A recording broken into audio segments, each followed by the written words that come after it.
오늘은 새해 첫 예배로 하나님 앞에 이렇게 경배를 드리게 되어서 또 특별히 오늘은 성찬식을 통해서 하나님께 영광을 돌리고 우리가 은혜를 받았습니다. 1월 성경 읽기는 마태복음이죠. 성경 말씀은 그 자체가 생명이기 때문에 우리가 열심히 읽고 듣는 것이 좋습니다. 자, 특별히 오늘은 친교를 남전도회가 준비를 했습니다.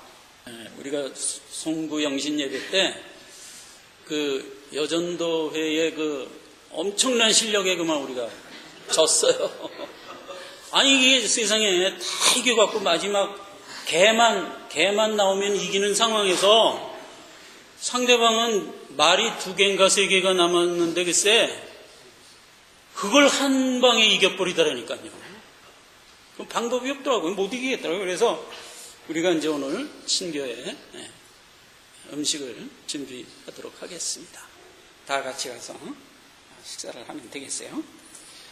오늘은 우리 반가운 얼굴을 또 우리가 대하게 됩니다. 우리 안은봉 성도님의 따님이신 선영 씨가 또 이렇게 함께 오셨고요.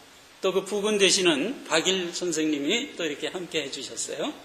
아기가 지난번에 이렇게 순산했다는 소식을 우리가 듣고 교회에서 이제 모든 성도들이 이렇게 기뻐하면서 기도를 했는데 박소희, 이름이 박소희입니다. 이쁜 아기 오늘 또 이렇게 보게 됐습니다. 감사합니다.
데살로니가 후서 2장 13절 말씀을 봉독하겠습니다.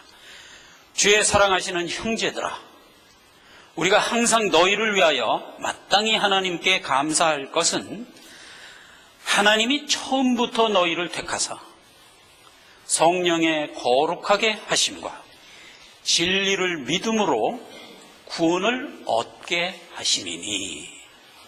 이 말씀을 중심으로 해서 부르신 모습 그대로라는 제목으로 신년도 첫 예배 말씀을 증거하도록 하겠습니다. 자, 오늘 읽은 이 본문 말씀을 다시 한번 여기 보니까 주께서 우리를 택하셨는데 처음부터 택하여 성령의 거룩함으로 우리로 하여금 하나님 아버지를 믿게 함으로 우리를 자기의 자녀로 만드셨다는 겁니다. 자, 이것이 하나님이 우리를 향하여 스스로 하시는 선포십니다. 그러니까 이제 우리가 하나님에게 큰 은혜를 통하여 구원을 얻었다 하는 것을 오늘 다시 한번 생각하면서 부르신 모습 그대로 우리가 우리에게 허락한 신앙의 여정을 걸어가야 되겠다 하는 것으로 말씀을 증거하려고 합니다. 우리 보고 그냥 부른 모습 그대로 주를 향해 오라는 겁니다. 자, 여러분, 사람은 각자 이 땅에 태어나면서 각자의 캐릭터를 가지고 태어납니다. 성품이 있죠. 그런데 이 성품은요, 태어나면서부터 하나님께로부터 받은 나의 성품입니다. 즉, 내가 태어나면서 이런 얼굴을 가지고 태어난 것과 동일한 겁니다. 내 이 얼굴은요, 태어나면서 지금까지 변함없이 그 모습 그대로 평생을 살아가거든요. 와 같이 하나님이 나에게 주신 성품도 동일합니다. 태어날 때 주신 성품 그대로 가지고 살아갑니다. 우리의 성품은요, 얼굴이 변하지 않듯이 절대로 변하지 않습니다. 여러분, 혹여라도 성품을 잘 개발하여 변하여 좋은 인격을 가진 사람이 돼야 되겠다라고 혹 생각한다면 그것은 성경의 교훈이 아닙니다. 하나님이 우리를 부르신 모습 그대로 우리는 평생 그 성품 그대로 가지고 살아가는 것입니다. 이것을 먼저 오늘 우리가 분명히 아주 확실하게 인식을 해야 됩니다. 창세기 27장 19절에 보면 이렇게 기록되어 있습니다. 야곱이 아비에게 대답하되 나는 아버지의 맏아들 에서로소이다. 아버지께서 내게 명하신 대로 내가 하였사오니 청컨대 일어나 앉아서 내가 사냥한 고기를 잡수시고 아버지 마음껏 내게 축복하소서. 이게 누가 했냐면 야곱이 자기 아버지한테 가서 거짓말을 한 거죠. 사도행전 15장 39절 신약에 들어와서 하나를 더 보겠습니다. 서로 심히 다투어 피차 갈라서니 바나바는 마가를 데리고 배 타고 구브로로 가고 바울은 실라를 데리고 다른 방향으로 가니라. 이렇게 기록되어 있습니다. 그래서 그 유명한 사도 바울이 선교여행을 막 하다가 바나바 동역자와 함께 심히 다투고 서로 헤어졌다는 얘기가 이렇게 기록되어 있습니다. 자, 구약에서 신자를 대표하는 정말 대표적인 선지자를 꼽으라면 누구를 꼽겠습니까? 당연히 야곱을 꼽습니다. 야곱은 그 이름을 이스라엘이라 해서 믿는 자의 대표적인 이름입니다. 즉 우리 자신을 얘기하는 겁니다. 그 야곱은 태어날 때 차자의 모습으로 태어납니다. 쌍둥이로 태어나죠, 에서와 같이. 그런데 에서가 형으로 태어나고 자기가 동생 차자로 태어나잖아요. 그런데 이스라엘의 습관은 장자가 아버지의 모든 유업을 받도록 돼 있잖아요. 그러니까 이제 이 야곱은 잠깐 사이에 차자로 태어났기 때문에 억울해 죽겠는 거예요. 그런데 이 야곱은 태어날 때도 못내 억울해 갖고요, 나오는 형의 발뒤꿈치를 붙들고 나왔어요. 그래서 야곱이라고 이름을 줬대요. 발뒤꿈치를 붙들고 나온 자, 요게 변하여 사기치는 자라는 이름으로 닉네임화된 겁니다. 그래서 이제 야곱이 그렇게 태어났어요. 태어나가지고 죽어도 억울해서 못 사는 거예요. 죽어도. 그래서 이제 자기가 장자가 돼야 되겠는데 어떻게 하면 내가 장자가 되느냐 생각을 해보세요. 차자로 태어났는데 자기가 노력한다고 장자가 되나요? 안 되죠. 안 되는데 그거를 형 에서를 그냥 있는 대로 속여갖고 형 입으로부터 야 장자꾼 너 가져라 하는 말을 받아내고야 말잖아요. 또 아버지가 이제 돌아가실 때가 됐습니다. 돌아가실 때가 되면 이스라엘은 이제 장자를 불러놓고 안수해서 기도를 하고 축복을 하고 돌아가십니다. 그래서 이제 에서 보고 너 사냥 잘하니까 가서 사냥해서 고기 좀 잡아갖고 와라. 그럼 내가 그 고기로 만든 요리를 먹고 마지막으로 이제 내 인생에 너에게 장자 축복을 하고 내가 이제 하늘나라로 가겠다. 이렇게 하고 이제 에서를 내가 보냈단 말이에요. 그거를 야곱이 알았어요. 그래갖고 몰래 염소를 잡아서 요리를 해갖고 아버지한테 들어간 거예요. 근데 아버지는 이제 돌아가실 때가 되니까 눈이 어두워서 누가 누군지 못 보는 거예요. 그 네가 누구냐 하니까 내가 에서입니다. 그러니까 이제 아버지가 이렇게 빨리 사냥을 했냐? 예, 하나님이 은혜를 줘갖고 빨리 내가 사냥을 하게 했습니다. 그래? 그럼 일로 와라. 그 왔는데 보니까 에서는 털이 좀 많아요. 그런데 이제 야곱은 매끈매끈하거든요. 그러니까 좀 만져보겠다는 거예요. 아버지가 이제 참 용이 주도해요, 아버지도. 그러니까 이제 네가 정말 에서인지 내가 좀 만져보자. 그러니까 야곱은 또 그걸 미리 알고 여기다가 털을 이렇게 씌워서 갖다 댔단 말이에요. 그러니까 이제 아버지가 그걸 만져보니까 털이 많거든? 에서가 분명하구나. 하고서 이제 마음껏 축복을 해준 거예요. 그래갖고 이제 야곱이 축복을 받아갖고 나온 겁니다. 그 장면이에요, 지금. 창세기 27장 19절. 다시 한번 읽어볼까요? 야곱이 아비에게 대답하되 나는 아버지의 맏아들 에서로서이다. 아버지께서 내게 명하신 대로 내가 하였사오니 청컨대 일어나 앉으셔서 내가 사냥한 고기를 잡수시고 아버지 마음껏 내게 축복하여 주옵소서 그랬단 말이에요. 그러니까 아버지가 그냥 마음껏 축복을 한 거예요.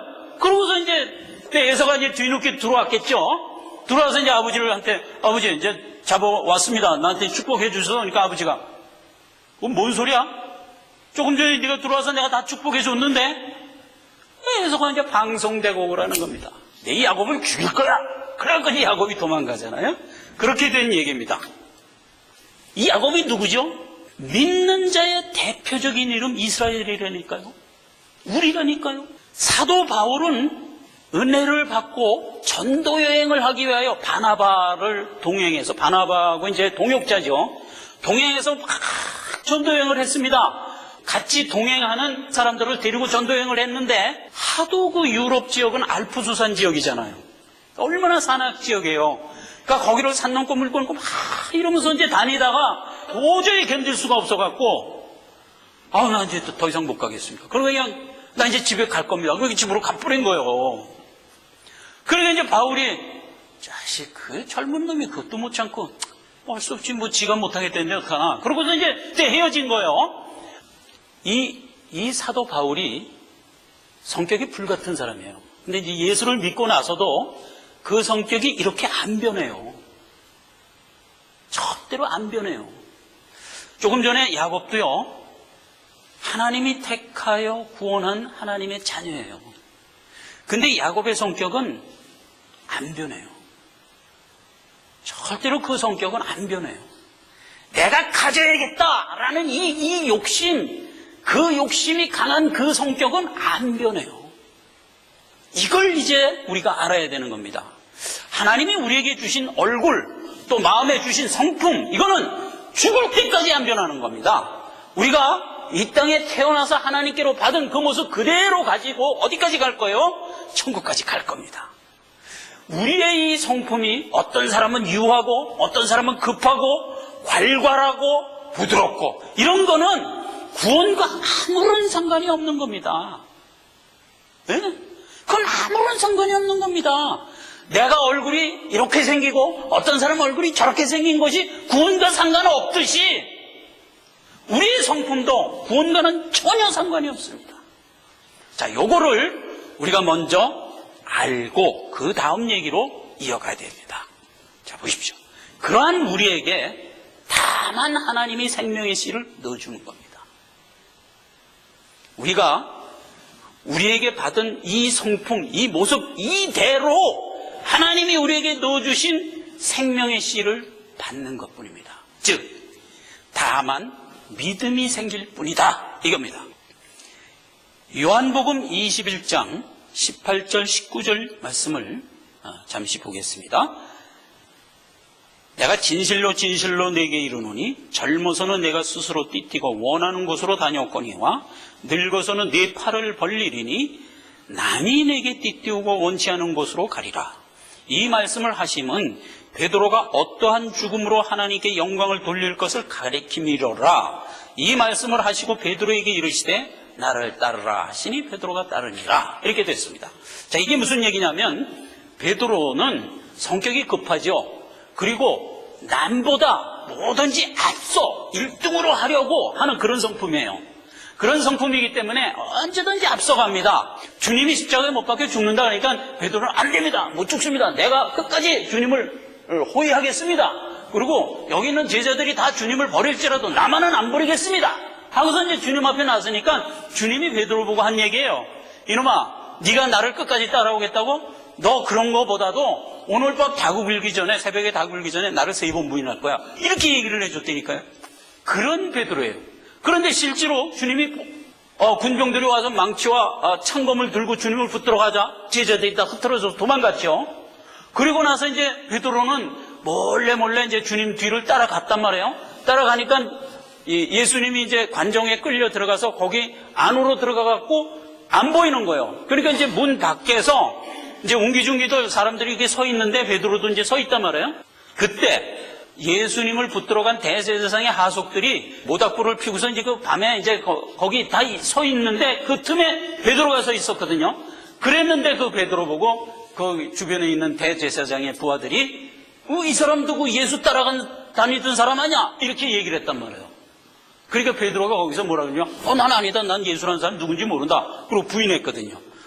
또 딴 사람이 와서 저 사람 맞는데? 예수 따라다니던 저 사람 맞는데 저놈도 붙들어 가야 돼? 하니까 난 아니다. 그리고 또 두 번 부인했다고요? 그러니까 또 한 사람이 와서 또 그러니까 저주하며 부인하더라. 그래서 3번을 부인했어요. 결국 3번을 부인하고 베드로가 턱 생각했습니다. 주님이 붙들려 가기 전에 3번 부인하리라고 한 말이 그대로 이루어지네. 이야, 내가 이것밖에 안 되는 인간이었나? 생각하고 밖에 나가 심히 통곡하니라. 성경 이렇게 기록하고 있죠.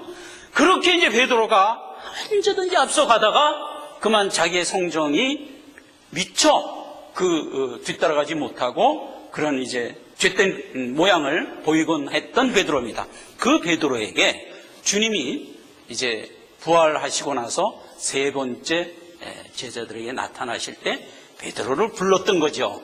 그래서 베드로를 불러갖고 네가 나를 3번 부인했지? 그러나 너는 내 양을 칠 자다. 내 양을 먹일 자다. 내 양을 기를 자다.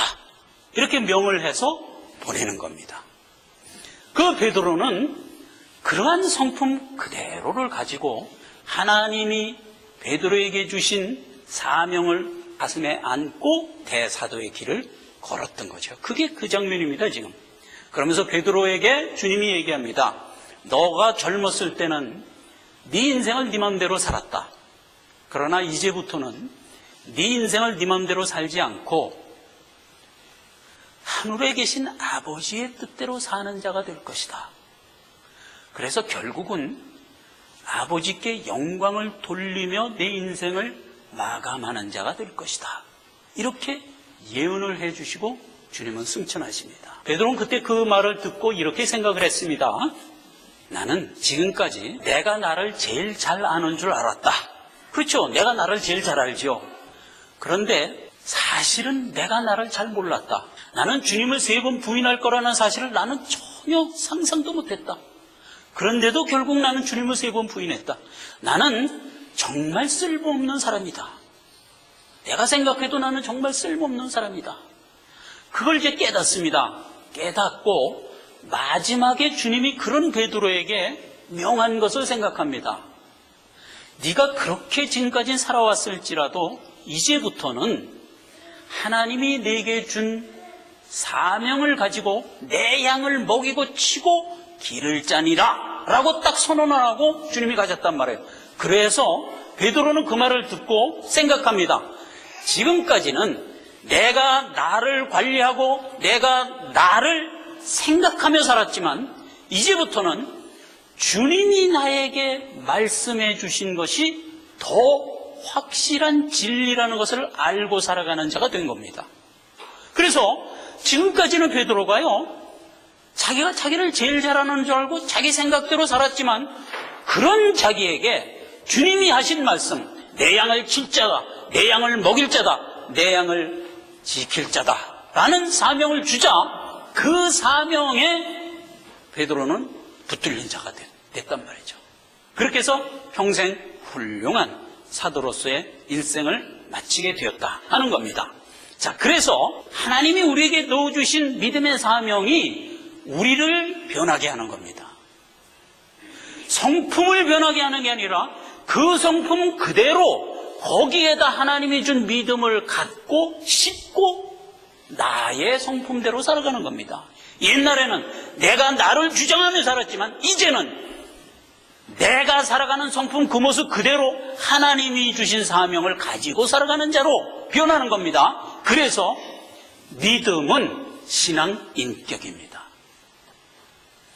여러분, 인격이라는 말과 성품이라는 말을 구분해서 생각하실 줄 알아야 돼요.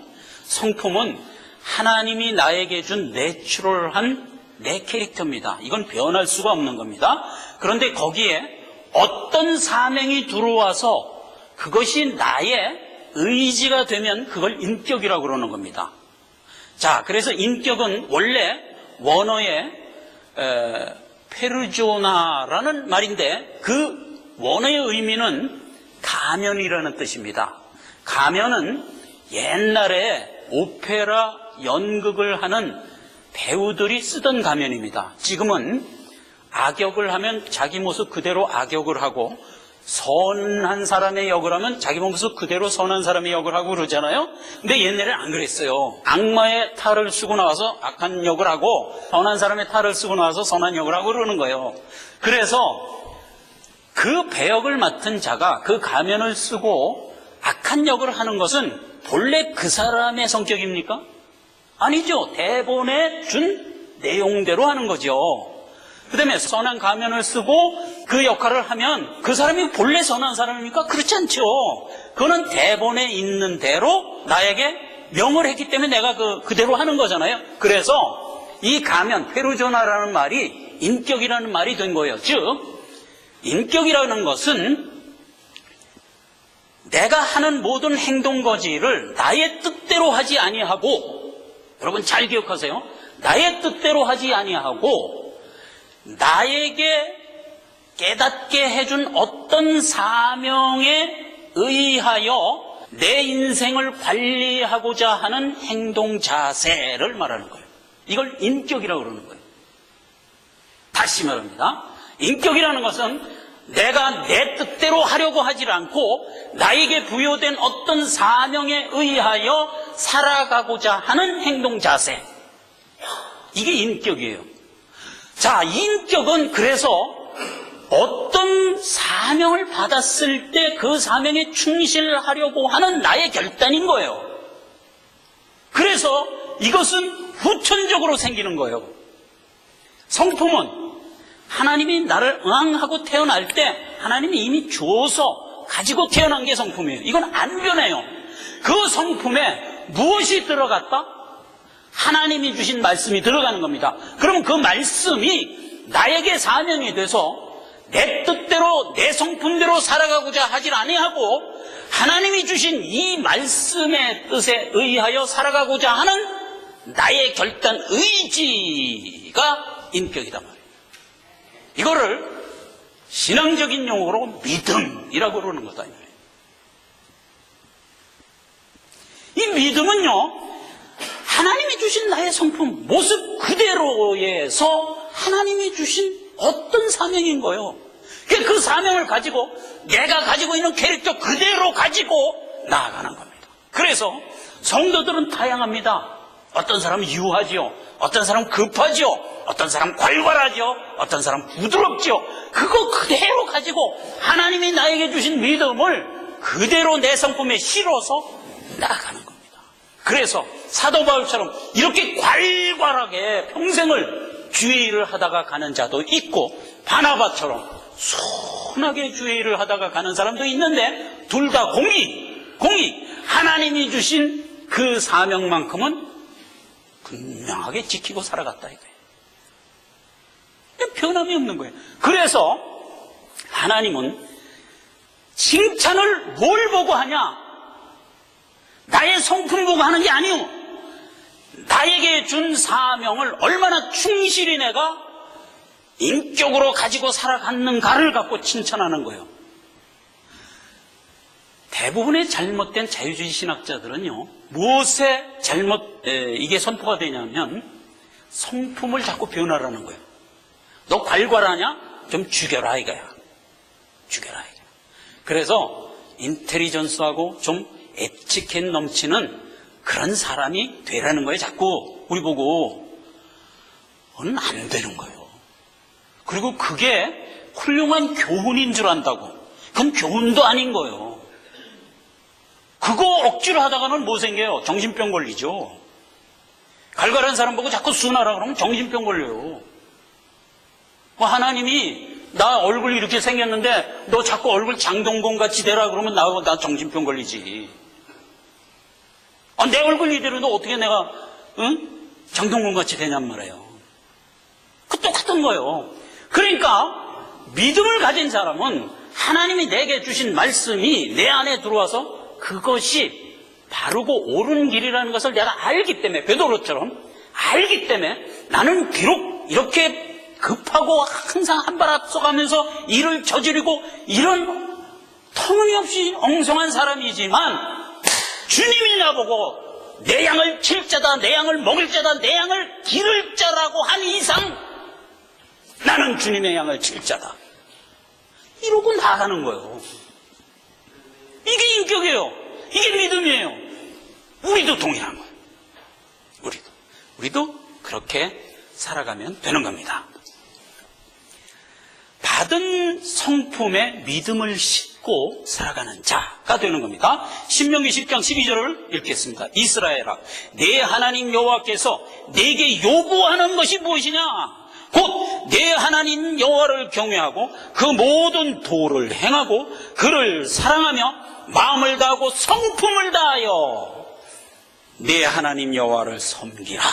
이거요. 하나님이 나에게 처음부터 준 캐릭터를 다 동원하여 하나님이 내게 준 믿음 갖고 나아가는 자가 되라 이거예요. 그 얘기를 하는 거예요. 그 다음에 고린도전서 7장 17절에는 오직 주께서 각 사람에게 나눠주신 대로 하나님이 각 사람을 부르신 그대로 행하라. 내가 모든 교회에서 이같이 명하노라. 교회는 모든 성도들은요, 부르심을 받은 모습 그대로 가지고 다만 하나님이 나에게 주신 사명 믿음을 갖고 나가는 자가 되라는 거예요. 자꾸 나를 변하게 하려고 그러지 말란 말이에요. 하나님이 나를 부르신 모습은 다양합니다. 그런데 그 다양한 것이 전혀 하나님은 걸음걸이를 안 삼으세요.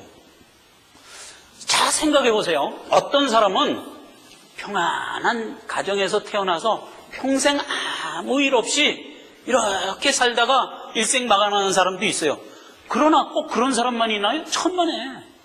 고아로 태어나고 북한의 꽃제비 같은 모습으로도 태어나고요. 또 살다가 험한 꼴도 당해서 엎드락뒤치락 한 사람도 있고요. 별의별 모습으로 다 이 땅에 살아가요. 그런데 그렇게 살아가는 우리들을 하나님이 그때그때 부르시는데 부르실 때의 모습이 어떤 모습일까는 전혀 상관이 없단 말이에요. 전혀. 나는 이런 모습일 때 불렀으니까 나는 안 될 거야. 이런 건 없다니까요. 그걸 생각하시란 말이에요. 부르신 모습 그대로 하나님이 어떤 모양과 어떤 처지에서 날 불렀든지 그 자리에서부터 천성의 소망 갖고 나가는 자가 되라 이거예요. 그러면 하나님은 그때부터 그 믿음을 기뻐하신다. 생각을 해보세요. 그런 게 왜 흠이 안 될까요? 어차피 우리는 다 죽은 송장들이라고요. 하나님 앞에서. 하나님 앞에서 우리는 어차피 다 죽어있는 자요. 심판받을 죄인들이었다고요. 이 세상에 있는 모든 사람은 다 아담의 후예고 그래서 우리는 다 심판받아 멸망할 수밖에 없는 죄인들이고 하나님 앞에서 심판을 받아 마땅한 멸망받을 자식들이었다고요. 그런데 그런 가운데 우리를 불렀다는 얘기는 즉 성경 말씀대로 한다면 사망에서 건져 생명으로 옮겼다는 뜻이잖아요. 그런데 사망에 있는 우리를 건져 생명에 옮겼는데 그 건질 때 모습이 어떻든가 무슨 상관이 있냔 말이에요. 어떤 경우에도 사망인데 이런 사람도 사망이었고 저런 사람도 사망이었는데 그런데 불렀을 때 모습이 나는 이래서 한 대, 난 저래서 한 대가 말이 돼요? 안 되잖아요. 그 얘기를 하는 거예요. 그러니까 부르신 모습 그대로, 즉 너희는 어차피 죽을 수밖에 없는 죄인의 자리에서 내가 너를 불렀으니 과거에 어땠는가는 따지지 말고 부르신 모습 그 자리에서 주께 나아가라 이 말이에요. 이게 믿는 자의 당당함이다 말이에요. 과거에 내가 어땠다, 과거에 내가 이렇게 형편없는 사람이었다는 관계하지 않는단 말이에요. 하나님이 그 얘기를 하는 겁니다. 자, 그래서 불렀은 이후에 얼마나 내가 하나님 말씀에 충실했는가를 하나님은 따집니다. 그건 따지십니다. 그래서 이제 우리가 여기에 주의를 해야 되는 겁니다. 하나님이 내가 과거에 어땠느냐, 또 내 성격이 얼마나 참 이렇게 나쁜 성격을 가졌느냐 이런 거는 하나님이 안 따진다니까요. 얼마나 나쁜 성격이냐면 야곱이나 바울 같은 사람의 성격도 우리가 초반전에 확인해 봤잖아요. 이렇게 엉성한 성격이고 이렇게 형편없는 성격인데도 하나님 글을 들어 쓰시잖아요. 그러니까 그런 건 안 따져요. 그러나 그렇게 부른 이후에 하나님이 우리에게 주신 믿음, 즉 우리에게 부여한 사명을 우리가 얼마나 충실히 이행했는가는 따지겠다 이거예요. 그건 하나님이 따지겠다 이거예요. 그 얘기입니다. 자, 그 얘기는 성경에 무수히 많은데 제가 대표적으로 두 가지만 소개를 합니다. 마태복음 25장 22절 23절 말씀입니다. 2달란트 받았던 자도 와서 가로되 주여 내게 2달란트를 주셨는데 보소서 내가 또 2달란트를 남겼나이다. 그 주인이 이르되 참 잘하였도다. 착하고 충성된 종아 내가 작은 일에 충성하였음에 내가 많은 것으로 내게 맡기리니 내 주인의 즐거움에 참여할지어다. 자, 이 말씀은 달란트 비유의 말씀인데 자, 이것은 여러분들이 다 아는 달란트죠. 어떤 사람에게 너는 5달란트 가져라, 너는 2달란트 가져라, 너는 1달란트 가져라 이렇게 해서 이제 보냈어요, 세상에. 그랬는데 이 사람들이 가서 5달란트 받은 사람은 주인이 나에게 5달란트를 줬으니까 열심히 충성을 해서 5달란트를 더 남겼어. 그래서 마지막 날에 주님한테 가서 5달란트 남겼습니다. 그리고 갖다 드린 거예요. 근데 2달란트 받은 사람도 열심히 또 일을 해서 2달란트 남겼습니다. 그리고 갖다 줬어요. 근데 1달란트 받은 사람은 어떻게 했냐면 이렇게 했어요. 마태복음 25장 24절에서 29절 말씀입니다. 1달란트 받았던 자도 와서 가로되 주여 당신은 굳은 사람이라 심지 않은 데서 거두고 해치지 않은 데서 모으는 줄 내가 생각하였는데 그래서 두려워하여 나가서 당신의 달란트를 땅에 감추어 두었나이다. 보소서 당신의 것을 받으셨나이다. 그 주인이 대답하여 가로되 악하고 게으른 종아 나는 심지 않은 데서 거두고 해치지 않은 데서 모으는 줄로 내가 생각하였느냐? 그러면 내가 마땅히 내 돈을 취리하는 자들에게나 두었다가 나로 돌아와서 내 본종과 별일을 받게 해야 마땅하지 않냐? 그에게 그 1달란트를 빼앗아 10달란트 가진 자에게 주어라. 무릇 있는 자는 받아 풍족하게 되고 없는 자는 그 있는 것까지 빼앗기리라. 이 무익한 종을 바깥 어두운 데 내어 쫓으라. 거기서 슬피 울며 이를 갈미 있으리라. 이런 이제 말씀이 기록되어 있는 겁니다. 자, 보세요.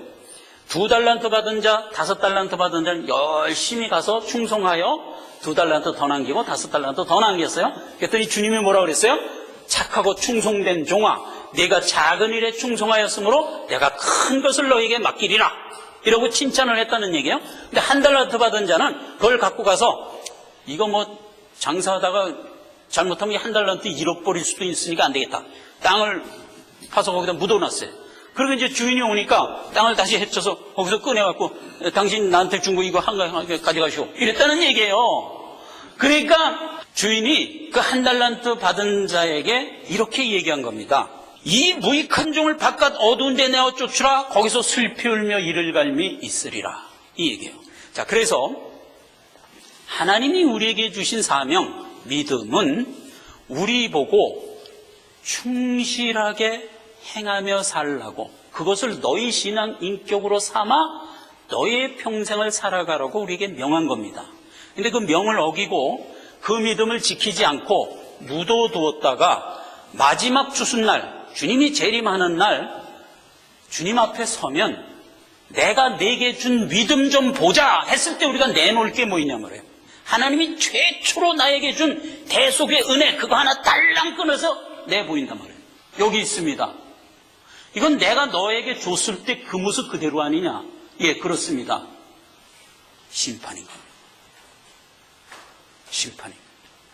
자, 그래서 예수 그리스도가 우리를 구원하여 대속의 은혜를 베풀고 우리에게 준 사명은 우리가 가지고 지키며 평생을 살아가야 되는 것이 우리의 사명입니다. 그거 그대로 간직하고 있다가 주님이 나를 구원했대. 그리고 그냥 그 평생 간직하고 있다가 주님 오시는 날 나를 구원했다는 표 여기 있습니다 하고 내놓아봐야 소용없다 이게.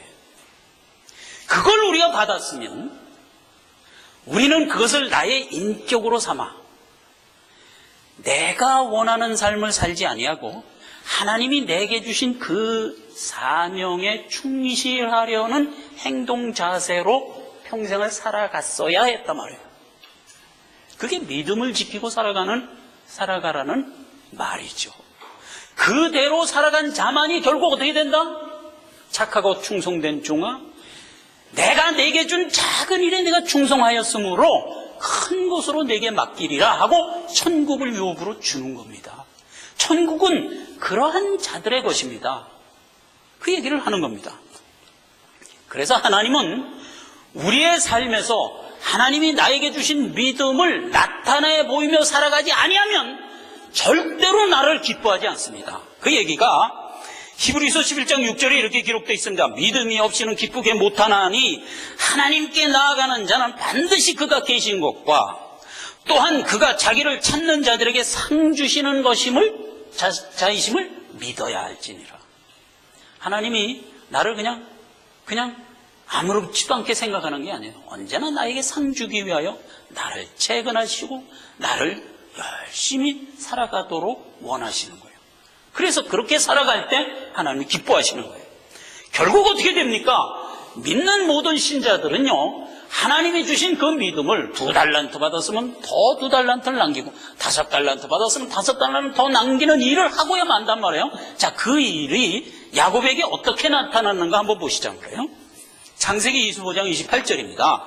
그 사람이 가로되 내 이름을 다시는 야곱이라 부르지 말라 이스라엘이라 부를 것이니라. 이는 내가 하나님과 사람으로 더불어 겨루어 이겼음이라. 이 얘기는 신약에 오면 이렇게 또 기록됩니다. 마태복음 11장 12절입니다. 세례 요한의 때부터 지금까지 천국은 침노를 당하나니 침노하는 자가 결국은 빼앗을 것이니라. 이렇게 기록되어 있어요. 천국은 누구의 것이냐? 하나님이 대속의 은혜를 베풀어 우리에게 은혜를 다 공히 나눠줬습니다. 그거 받고 이거야말로 진리구나 하고 나의 모든 인격으로 그것을 가지고 이것을 지키며 살아가고자 하는 행동 자세를 가지고 나의 일생을 살아간 자에게 주는 겁니다. 그게 나의 천국인 겁니다. 그렇죠? 그래서 천국은 침노하는 겁니다. 원래 천국은 쉽게 가질 수가 없는 겁니다. 애당초 우리가 받았을 때는 거저받았죠. 그렇죠? 거저받았습니다.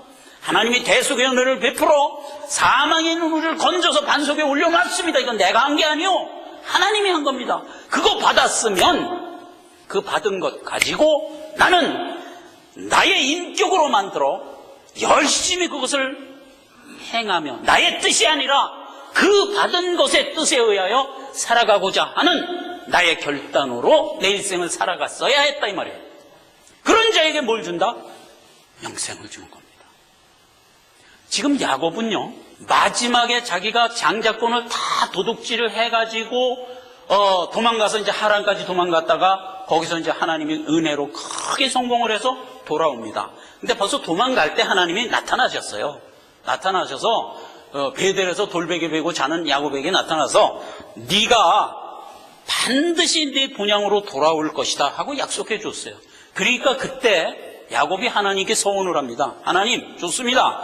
내가 가서 나에게 허락한 이 본향으로 왔을 때 내게 주신 모든 것을 11조로 드리겠나이다 하고 하나님께 서원을 하죠. 그게 그 얘기예요.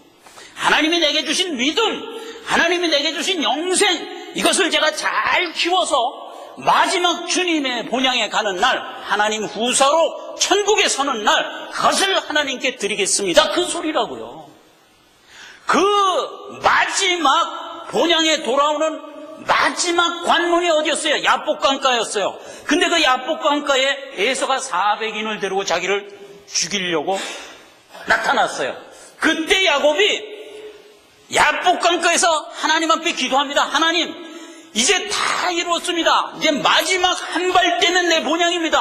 하나님과 약속한 내 본향에 내가 지금 도착일보 직전입니다. 그런데 지금 저기 에서가 400인을 거느리고 나를 기다리고 있습니다. 하나님, 나를 책임지십시오. 그리고 온 천사 발을 딱 붙들고 안 놔줬어요. 안 놔줬어요. 그러니까 천사가 놔라. 안 만났어요. 그 천사가 야곱을 못 이겼어요. 알았다. 네가 원하는 거 다 들어줄 테니까 제발 놔라. 빨리 먼저 말하십시오. 그래, 너 틀림없이 본향에 간다. 알았습니다. 그리고 그때 놔줬어요. 그러니까 그 천사가 뭐라 그랬냐? 이놈 이거 못 당하겠네. 너 이제부터 하나님을 이긴 자라고 이름 바꿔라. 그렇게 해서 바뀌어진 이름이 이스라엘이에요. 그 이스라엘이라는 뜻이 하나님을 이긴 자 이런 뜻이에요. 그 야곱의 이름이 이스라엘이거든요. 그게 오늘날 우리의 이름이에요. 이스라엘은 믿는 신자의 이름이잖아요. 우리의 이름이에요. 자, 우리가 하나님이 준 사명을 이렇게 악착같이 붙들고 천성에까지 가고야만 하는 자라고요. 신약식으로 천국을 침노한 자라고요. 저절로 간 게 아니라 내가 그냥 가시덤불 못 다 헤쳐서 결국은 도착한 자란 말이에요. 하나님이 이걸 원하는 거예요. 이러한 신앙 인격으로 연단되지 않으면 천국의 백성 자격이 없기 때문입니다. 그냥 가만 앉아서 천국 못 들어갑니다. 부르신 모습 그대로 하나님이 주신 사명 인격으로 가지고 나의 뜻대로가 아니라 하나님이 주신 뜻대로 살아가고자 하는 의지와 결단으로 살아간 자만 취할 수 있는 것, 이게 중복입니다. 기도하겠습니다. 하나님 아버지, 은혜와 사랑을 감사드립니다. 하나님께서 오늘 첫 신년 예배에서 우리에게 부르신 모습 그대로 천성을 향하여 믿음 갖고 가라고 명해 주셨습니다. 이 믿음을 우리가 영생으로 알고 붙들고 나갑니다. 이제부터 나의 뜻이 아니라 하나님이 내게 주신 뜻에 의존하여 살아가고자 합니다. 우리에게 그 의지를 더 굳건케 하여 주옵시고 결국은 침노하여 성공할 수 있는 우리 모두가 되게 하여 주옵소서. 예수님의 이름으로 기도했습니다. 아멘.